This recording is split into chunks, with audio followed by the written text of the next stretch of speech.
Welcome to Visual Testaments Broadcast with Tim and Dawna Avery. Broadcasting from Spartanburg, South Carolina, we're here to bring you encouragement and point the fatherless to the Father and bring hope to the hopeless. This is the Visual Testaments Broadcast. Welcome to Visual Testaments. Welcome. We are Tim and Dawna Avery, and we're so excited you guys are joining us today on Happy New Year. Happy New Year on our Visual Testaments broadcast. So we have a great show, don't we, honey? Yes. Actually, what we're going to be talking about today super fires me up, and I know it does Tim. And one of the things I want to point out is that as we go further in 2020, first, we want to be able to encourage you with what we're going to be talking about from the jump of every broadcast. So what we're going to be talking about for this month is 3 key things. Number 1, discipleship. Number 2, deliverance. And number 3, deployment. So good. So if that doesn't fire you up, I don't know what will. So that's what we're going to be talking about. And as I said, start of this year, we're going to come out the gate strong, and we want to be able to start every broadcast with letting you know what we're going to be talking about for the month and what the purpose is. The purpose, we wholeheartedly believe, is to build the kingdom up with deliverance ministry, which is so key in all areas, whether it's in the church or the marketplace. And we also want to be able to bring the importance of discipleship all the way around, something that is done nonstop.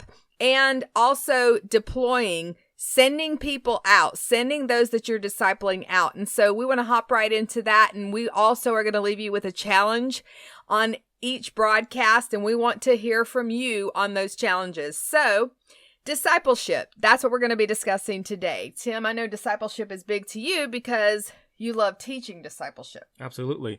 And discipleship, that's one of those things where you just kind of realize that we're all called to disciple other people, whether we realize that or not. We're always learning from other people. We're always growing, whether we realize it or not. We're learning from other people's mistakes, how to do things, how not to do things. So even if you're just in a job environment, you're in the sense of being discipled because you're learning and you're growing in one regard to the other. Now, you could be learning bad habits or bad things that are discipling you to become somebody that you don't want to be.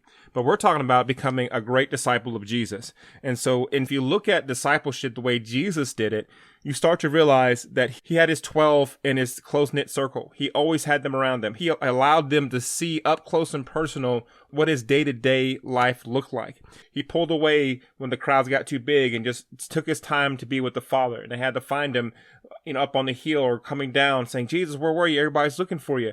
And he was like, I was spending time with the Father. And so he was giving them glimpses of what it is to walk in a sense of being a discipler, but also what it's like to be human, because Jesus took on the form as a human being. He stepped off his throne to come down, to live as a human being, and to show us exactly how to do that, how to be most effective in this walk called Christianity. So that's the great thing about that. When you look at discipleship, that's why when you're around other people, you start to pick up other people's habits, whether good or bad. You start to talk like them. You start to mimic them. Regardless if you think you're doing it or not, you start to do that. And so discipleship is the same way. We try to think that it's so hard to do, to disciple another person. It's just bringing those people in close to you and just showing them what you do on a daily basis, especially if you're intentionally trying to disciple somebody for Jesus.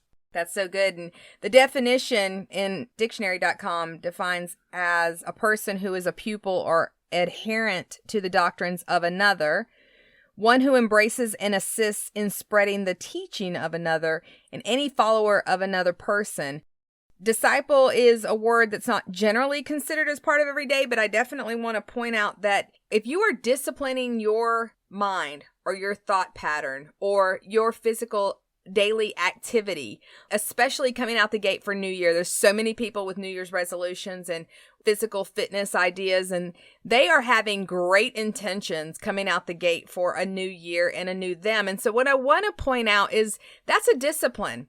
Now, whether you're realizing that consistency is also something that you are disciplining yourself in or not will show by the end of this year because the discipline is often thought of just something that I'm disciplining my body to go to the gym. But more importantly, disciplining your decision making, your thought patterns, your mind discipling yourself, because discipline is discipleship. So discipling yourself is the first key, because if you don't have any followers, I mean, you're simply taking a long walk. And so discipling yourself is really key. What I have found personally, me speaking, is that when you disciple yourself, you'll look up and hopefully there's other people following, but that's not the reason why I'm doing it. I'm discipling myself because that's what Jesus wanted us to do. He wanted us to disciple us and others. It starts with us. So being able to know that I need to stay consistent, because if I'm not consistent at the gym, then my goal of starting out and not finishing strong is useless. And so that's one of the things that I think we get hung up on, the word discipleship, and we think it's only a class at church, when in fact it is not. It is your everyday focus, what you're doing in and out of work, what you're doing in and out of the gym, what you're doing when you choose to sit on the couch and watch TV, and maybe those times where you're sticking your head in the sand with your finances because they just seem so overwhelming. That's a discipline. You're choosing to do that instead of something else. And so it's much like you said, Tim, where we can follow good or we can follow bad choices, good leaders, bad leaders. So definitely the discipleship view, I believe, has been so narrowed into going, well, that's just something they do at church. Yep. When in fact, it's something that we do every single time we choose to make a decision. Yeah, absolutely. So the important thing of this, hopefully you're grasping this, is that you need to follow a blueprint. And the greatest blueprint is Jesus. Right now, as we're doing our fast, one of the things that we're doing, I'm reading John, and I wanted to get in such an intimate picture of who Jesus was and how he acted and how he discipled his 12 people. And so that's what I did. I've been reading a different translation so I can get a fresh look at the master discipler, if you will. And so that is where I'm at right now. I wanted to see what that looked like. And so as I'm reading this, I'm glancing and gleaning from such a fresh perspective of who Jesus is. But right now, we'll just take a break and we'll hear a word from our sponsor.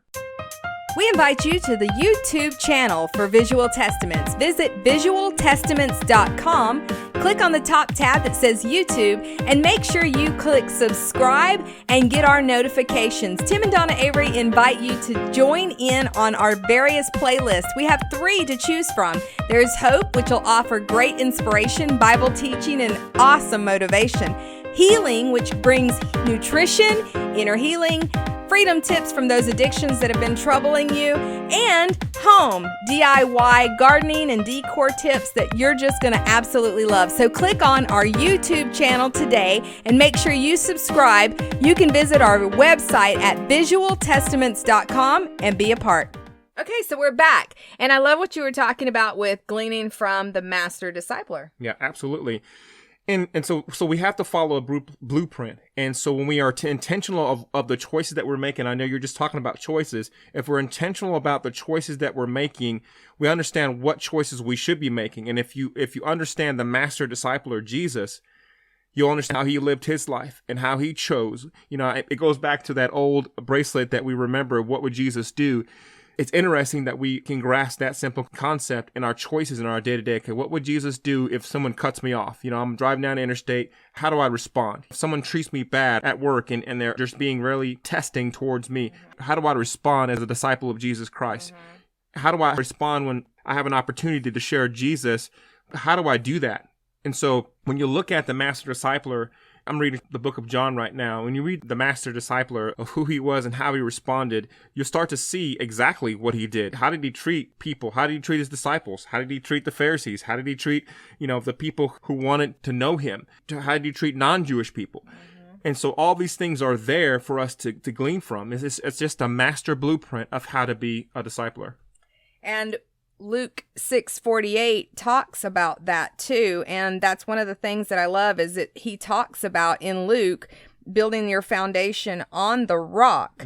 And that's exactly what you're describing, Tim, is learning from that grounding that Jesus already laid out for us in the Gospels.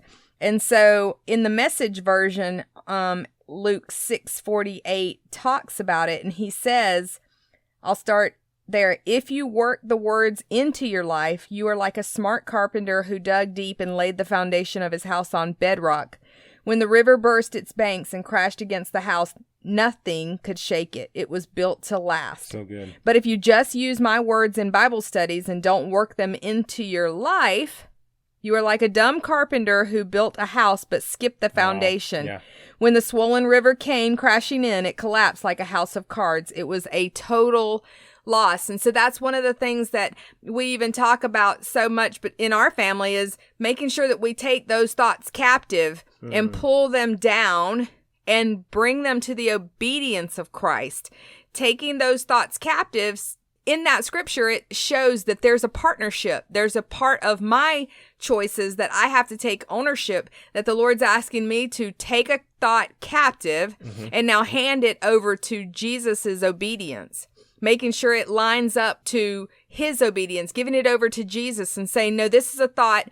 I want you to look it over, Jesus, and let me know if that's a negative thought that should be cast out or a positive thought. And a lot of times it's like I even pointed out before, it says every thought captive, which means some good thoughts are still not God thoughts. And so we can make good thoughts, Lord, over Jesus and choose not to turn them over to him. Wow. But my prayer is that I'm disciplining my mind to take every thought captive, not just the ones that I go, ooh, that's a bad thought. No, not just the negative thoughts, even the positive ones can still not be of God. And so taking every thought captive and handing it to Jesus to line up with his obedience for my life, because the good ones may not be going into the direction of my purpose that he has for me, his will. And so making sure that those disciplines are key every single day, often every single minute, focuses that I'm taking intentionally as a discipleship. That's so good. And if you think about it, and I love this analogy, it's kind of like having a customs setup in your, it's like you would go through customs in an airport. Yes. It's kind of like having that customs. Like your own TSA. Yeah, like your own TSA. So good. That you're at the airport in your mind. Like Dawna's saying, you have some of those thoughts that are good thoughts, but they can be distracting thoughts of what God's actually calling you to do. You might want to go grab an ice cream, but God's telling you need to go talk to this person right now. Ice cream is great. It tastes great. And for a later time, it's going to be a great opportunity for you to enjoy that. But right now, I need you to go talk to this person and give him a word. And so those types of thoughts, it's just a simple and silly example, but that's exactly true. It's a day-to-day thing, a choice by choice, decision by decision.